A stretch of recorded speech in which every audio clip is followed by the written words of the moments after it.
Students, आज की class में हम लोग सॉल्व करने वाले हैं। जैसे जब हमें साधारण ब्याज दिया होता है, जैसे हमें रेट दे दिया गया है, हमें समय दिया गया है, हमें साधारण ब्याज भी दिया गया है, तो हम लोग कैसे मूलधन को निकालेंगे। अब नेक्स्ट क्वेश्चन हमने लिया है कि जैसे अगर हमें दर दे दिया गया है, हमें समय दे दिया गया है और यहाँ पर हमें मिश्र धन दिया है, तो इस स्थिति में हम लोग मूलधन को कैसे निकालेंगे। ठीक है, तो इन्हीं दो टाइप्स पर हम बात करेंगे।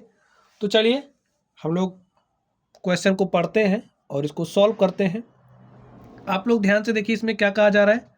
वह राशि ज्ञात कीजिए जिस पर 30% वार्षिक ब्याज की दर से 5 वर्ष में 750 रुपए का साधारण ब्याज प्राप्त होता है।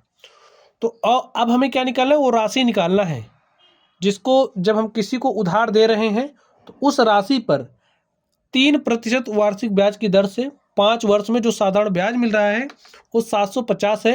तो वो राशि क्या होगी हमें वो बताना है। ठीक है, तो चलिए हम लोग निकालते हैं और देखते हैं इसका सोल्यूशन क्या होगा। तो स्टूडेंट्स, वो जो राशि हमारी क्या होगी, मूलधन होगी। ठीक है, और जो हमारा मूलधन होता है, मूलधन को हम किससे दिखाते हैं, पी से। तो हम मान लेते हैं वो जो हमारा मूलधन है वो क्या है, पी है। आगे देखिए मैं क्या दिया गया है, जो हमारा रेट है, दर है, वो 3% दिया गया है। जो समय है टी, वो हमें 5 वर्ष दिया गया है।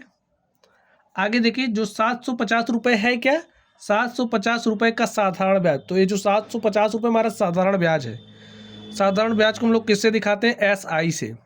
तो एस आई कितना है, 750 रुपये।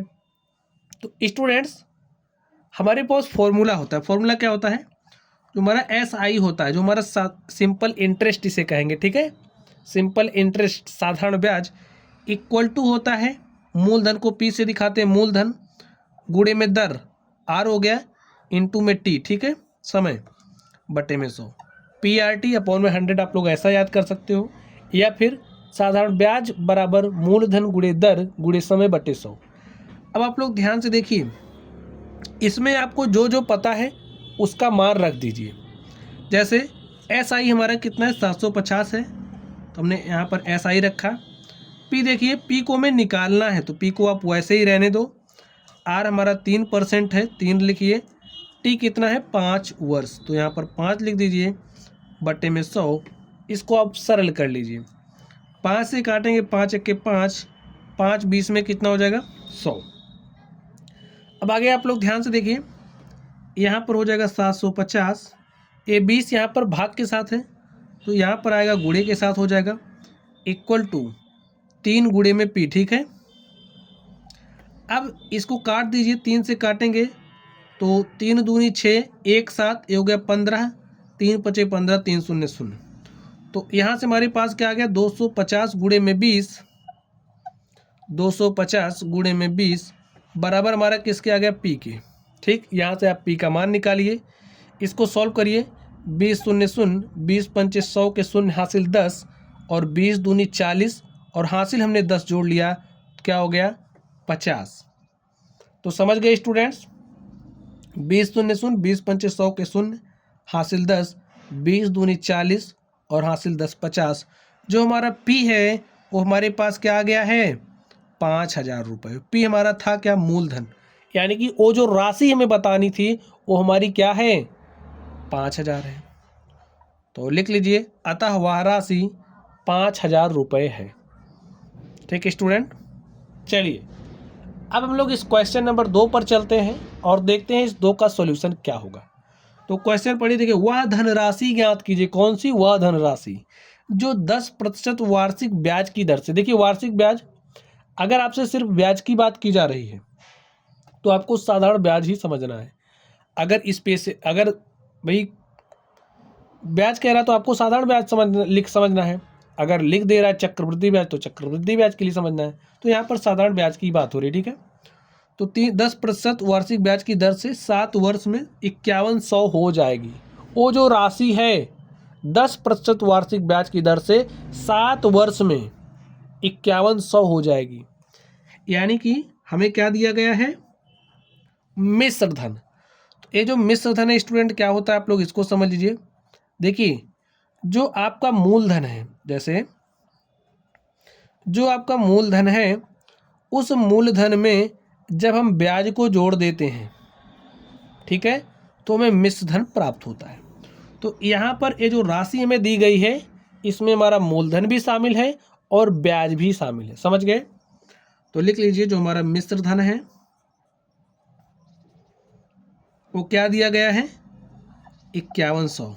आगे देखिए क्या दिया गया है, जो हमारा आर है वो 10% है, समय जो हमारा टी है वो हमें 7 वर्ष दिया गया है। तो स्टूडेंट्स ये जो मिश्र धन होता है इसे इंग्लिश में अमाउंट कहते हैं और इसको ए से दिखाते हैं। तो हम लिख सकते हैं जो हमारा ए है मूलधन को पी से दिखाते हैं और ब्याज यानी कि साधारण ब्याज की बात कर रहा है पी प्लस एस आई।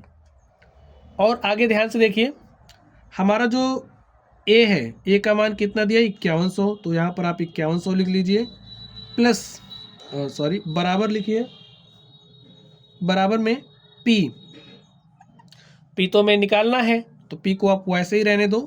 और देखिए जो हमारा एस आई है, एस आई निकालने का फॉर्मूला क्या होता है पी इंटू में आर का मान है 10% तो आप 10 रख दो, टी का मान है 7 वर्ष तो आप 7 रख दो बटे में 100। इसको आप सॉल्व करके पी का मान निकाल लीजिए। चलिए हल करते हैं, सॉल्व करिए। देखिए 10 एक के 10, 10 दहम 100, तो हमारे पास क्या हो गया पी प्लस 7 गुणे में पी बटे में 10, यही होगा ना, 7 गुणे पी तो 7 पी बटे में 10। सॉल्व कर लीजिए। देखिए अब यहाँ पर कुछ नहीं दिख रहा तो 1 लिख सकते हो।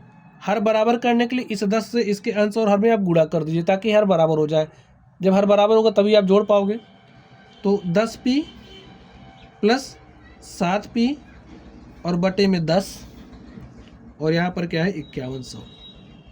हल कर लीजिए। आगे देखिए ये यहाँ पर 10 भाग के साथ है तो यहाँ आएगा गुणे के साथ हो जाएगा, तो 5100 गुणे में 10 बराबर हो जाएगा 10p प्लस 7p, 10 7 कितना होता है 17p।